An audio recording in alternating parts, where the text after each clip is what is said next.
বন্ধু চিন্তা করলে এখন কোথায় যাব। হঠাৎ করে ঝড় তুফানের কবলে পড়েছে, জিন্দেগি যায় যায়, জীবন ধ্বংস হয়ে যায়, পৃথিবী উল্টে যায়, এমন ঝড় তুফান শুরু হয়ে গিয়েছে। তিন বন্ধু বাঁচবার জন্য বহুত পথ আর পদ্ধতি খুঁজলো, কোথাও পেল না।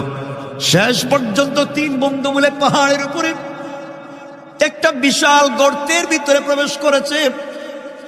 গর্তের ভিতরে যখন প্রবেশ করেছে নিজেকে বাঁচাবার জন্য, হঠাৎ করে পাহাড়ের উপর থেকে বিশাল বড় একটা পাথর এসে তাদের গর্তের মুখটাকে বন্ধ করে দিল।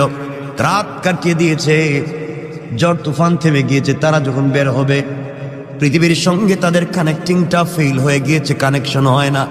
এমন গর্তে ঢুকেছে, পৃথিবীতে কি ঘটতেছে তারা বলতে পারে না, কারণ বিশাল বড় পাথর তাদের গর্তের মুখটাকে বন্ধ করে দিল। তিন বন্ধু মিলে একসাথে ধাক্কা দিতে লাগলো।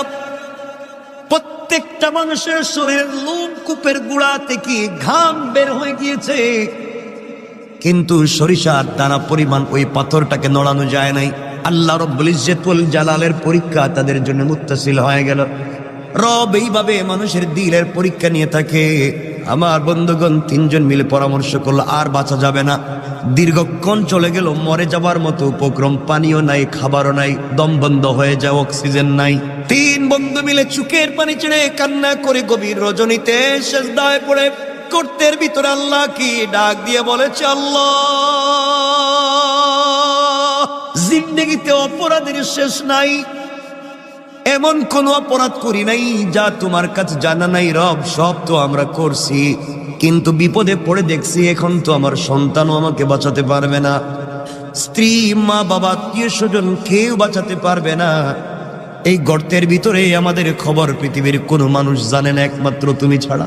আল্লাহ, এমন বিপদে পড়েছি, একমাত্র তুমি পারো আমাদেরকে বাঁচাতে, কিন্তু কোন মুখে তোমার কাছে হাত উঠাবো আর দোয়া করবো? আল্লাহ, জীবনে যে এমন কোনো গুনাহ নাই যে গুনাহ করি নাই, জিন্দেগিতে এমন কোনো খারাপ কাজ নাই যা আমরা করি নাই, কি বলে তোমার কাছে হাত উঠাবো? তুমি যদি বলো আমি তোদেরকে চিনি না।